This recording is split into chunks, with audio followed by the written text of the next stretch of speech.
Seduction of the Innocent.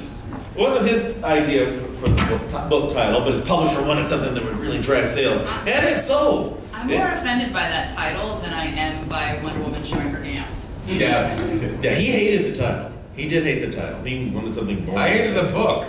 It's a terrible book. It is readable, though. It is readable. It is yes, readable. and then it has print and it's English.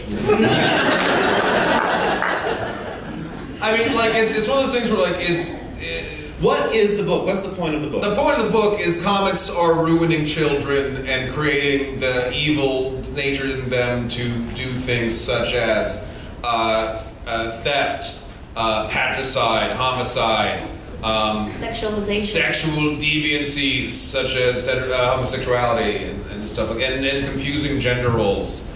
And He only talked to the naughty children. He didn't talk to the good children.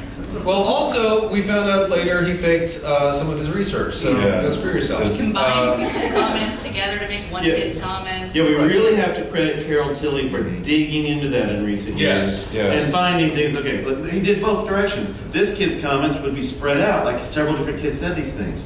Or when it served the purpose, he would combine comments from different Right. kids to make his case. Oh, it's no, go ahead. And he exaggerated the numbers of kids that he talked to. Yeah, yeah. Well, I mean, then there's an insidious part of the book is like parts of it make sense, and it's like with certain politicians or with any good huckster, like, you know, you start off with something that makes sense and seems really reasonable, and they start taking it a little bit further, and then they start connecting some dots of like, and this is why Wonder Woman's ruining people. Like, what? How did we get here? It seemed like it was making sense.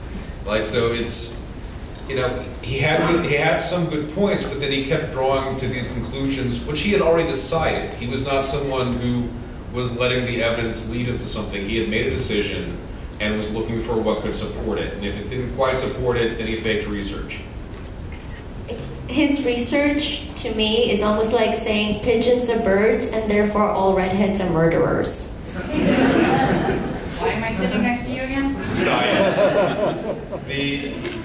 I mean, what was fun, like, he and Stan Lee used to face off in a couple of demonstrations at colleges. Like, they would have little debates at some colleges and stuff. And there was one great example where he was saying, you know, I talked to, just this past month, I talked to like 12 juvenile delinquents, and one thing they have in common is they all read superhero comics. And Stan Lee said, did they all also drink milk?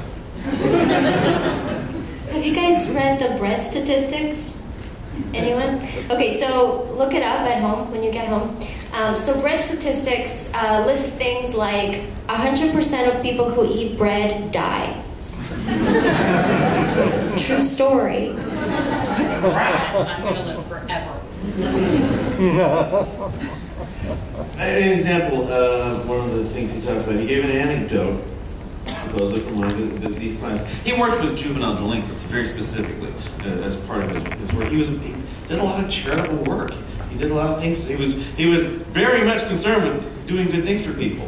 One of the examples he gave was this kid who other kids said, okay, you break into the store, you know, give you comic books and candy. Okay, why didn't he blame the candy? Because he was ready to blame the comic books.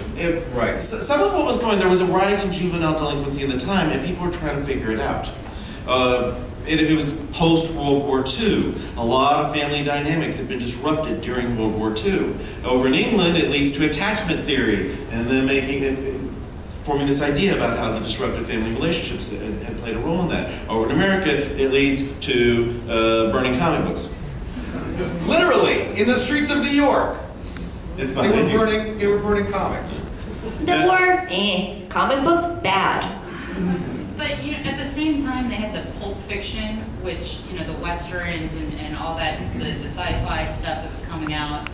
And I've read a lot of that stuff too, and I found that stuff to be much more dangerous than the comic books. So I don't like him because he just picked the one thing to be grumpy about. And that's where a lot of the shame of in the U.S.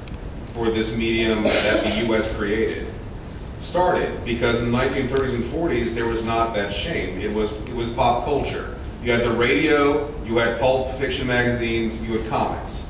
Television wasn't around yet. And financially speaking, we've never done as well with comics in the industry as we did in the 40s. And what was happening was popular entertainment, it covered a variety of genres, and it was sold to men and women. It was not marketed to only one gender, it was not marketed to 90% of this will only be costumes. And part of what started changing it was Frederick Wertham and people like him. It's not his sole fault. No, in fact, one of the earliest things he did before the book came out was shortly after Marston dies. Wortham held this symposium with several other psychiatrists, where they're all griping about comics and what a horrible thing they are. And we also just, after World War II, we got into that weird thing. Along with the Red Scare, there was this idea of, okay, we've won the war, now let's get back to traditional values. And sadly, that had a very limited point of view, but was acceptable in terms of entertainment, in terms of morality, in terms of gender. Yeah, most of the book is not about the superheroes. I started with that because of Wonder Woman. That some of it gets a lot more of his attention publicly. They're aware that they think he called Batman and Robin gay. That's not quite what he said, but he talked about these homosexual underpinnings to the stories. And he would have loved Tumblr. As a result of a lot of different things going on, not just Wortham, but to a lot of individuals, he was somebody they could demonize for what was the suffering of the comic book industry, and the golden age of comic books was over. You know, mid-50s, golden age of comic books was over. Silver Age was about to come along. Did you ever see those PSAs? Oh, yeah. Those videos? Oh, yeah. They're amazing, where you see children playing baseball or something, and then it's just like, they're enjoying an American afternoon, and you hear the voiceover, and then it like sort of scrolls over, and there are a couple kids reading comics. It's like, Timmy and Dave aren't enjoying play and exercise though. They're reading comic books. And you see one of them drops a comic and it's like, Timmy can't deal with the violent imagery he's just absorbed. He needs an outlet. And then you see like his friend has his back to him and there's a rock between them and he picks up the rock and takes a step for him and just cuts to black. And I'm like, what just happened? He murdered the other. Yeah, what comic was that? The one you're talking about? I thought about showing it to them, but it's way too long. It's way too long. Like that was a really brief summary, but holy crap.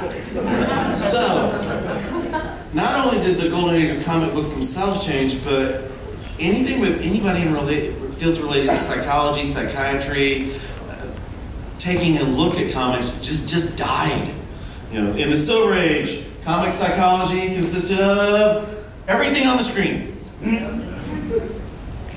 I've hunted hard in terms of anything that becomes well-known, influential. Very little was written at all, and none of it was influential. Bronze Age of comics.